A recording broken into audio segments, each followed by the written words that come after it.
Hello and welcome back, folks. For those of you who do not know me, my name is Erik Schabert. I'm a doctor of osteopathic medicine with more than a decade of experience in family and osteopathic manipulative medicine. If you would be so kind, please do like, subscribe, and share this video if you find it helpful.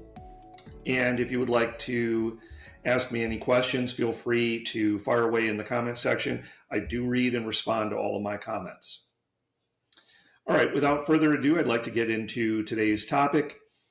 And I want to talk today about some of the barriers to good health care that exist in our country and some of the ways that you can find a way around them. We have today more than 68 million American adults with elevated blood pressure. Less than half of these have their blood pressure at a level that's controlled. 20% of adults with elevated blood pressure have not even been diagnosed.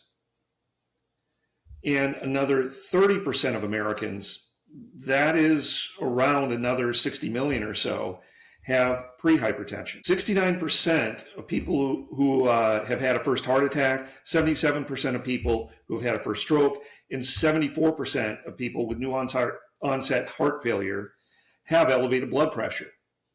So this makes getting adequate control of blood pressure vitally important to good health. In 2009, we attributed nearly 350,000 American deaths to high blood pressure as either a primary or contributing cause. And high blood pressure costs the United States healthcare systems and public more than $50 billion in direct healthcare costs and lost productivity. This issue is incredibly important to me personally because my father suffered a stroke in 2017, of which the primary cause was poorly controlled blood pressure.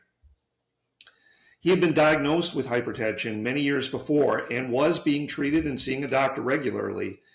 But going back through his records at the time of stroke, it was apparent that his blood pressure was less than ideally controlled. There were many reasons for this. The first among them is that our understanding of what was a safe blood pressure had begun to change in the 2010s.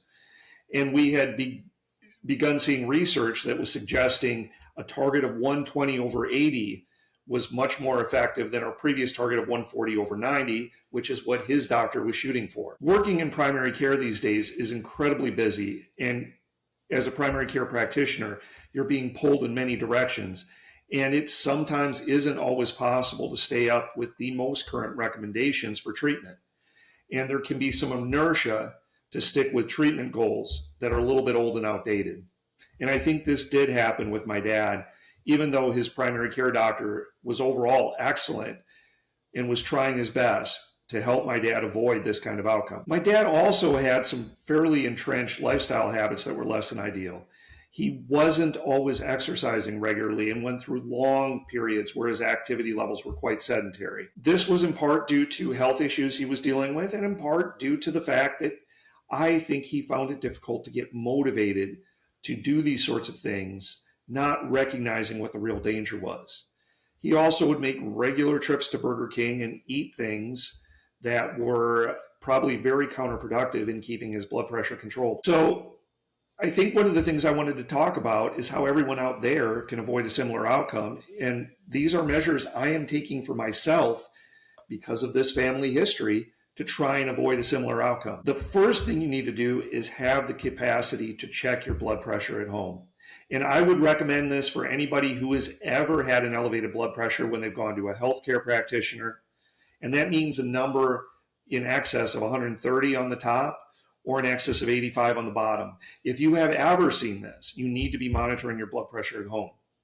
I would also suggest this for people who have not ever had an elevated blood pressure, but have a strong family history.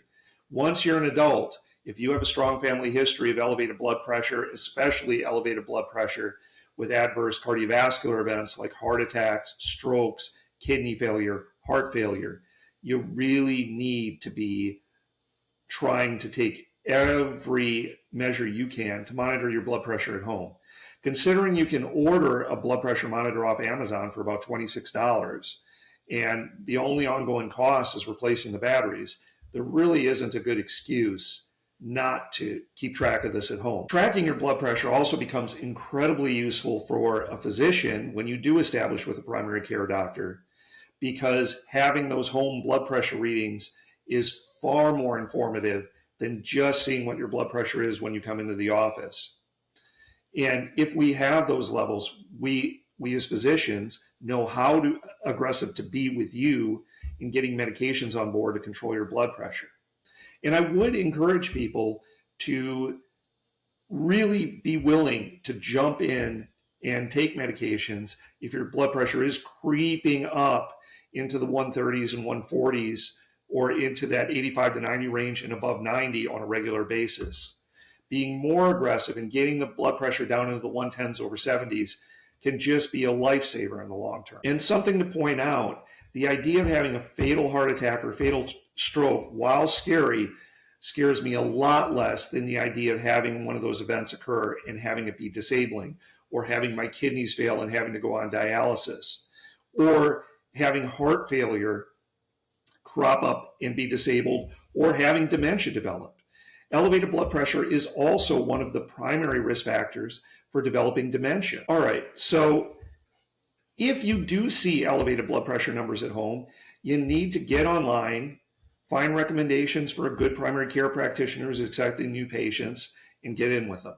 There are a lot of options out there, and even if you don't have insurance, the cost of doing this is not prohibitive in any way, shape, or form. Particularly if you can find direct care practices in your area. These are practices that will charge a monthly membership instead of charging you every time you show up. And there is one in my area called Celebrate Primary Care that provides superb basic primary care and will charge you, depending on your age, anywhere from $25 to $100 a month. While that's not a zero cost by any means, it's also not cost prohibitive. And the fact they can get you generic medications at a wholesale pricing and can get you labs done at a discount, it's a great way to do primary care if that's available in your area. And that is something you can find out just by doing a search for direct primary care online in your area. Another thing to keep in mind is that we now have 6 classes or more of blood pressure medications, with another one on the horizon. And the majority of these are now generic and quite affordable, particularly with Mark Cuban's GoodRx program. So I strongly encourage anybody out there who is seeing their blood pressure creep up, get in with a doctor, get treated, and then start to make the lifestyle adjustments that may in the future make medication unnecessary.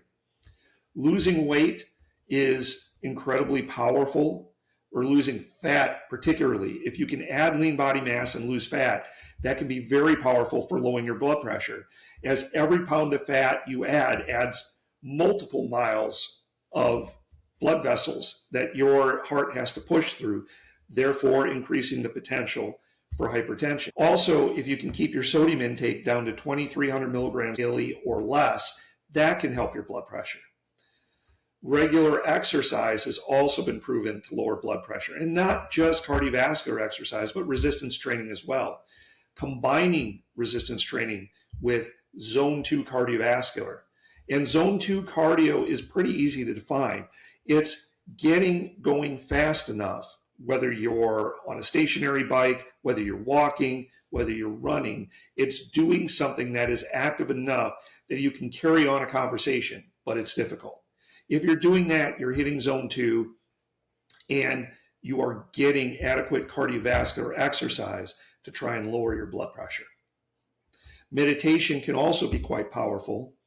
Regularly meditating at least 15 minutes a day, and it can be as simple as just learning to sit, breathe deeply, and focus on your breath while tuning out all other thoughts. That can lower blood pressure as well by as much as 20 points systolic and 10 points diastolic. So give it a try. There are also numerous apps out there that can assist with meditation. All right. I hope this is something you found helpful. If it is, please don't forget to like, subscribe, and share this video. Please do establish with a primary care doctor in your area and get further personally tailored advice. to try and help with this. Thank you again, and I'll see you next time.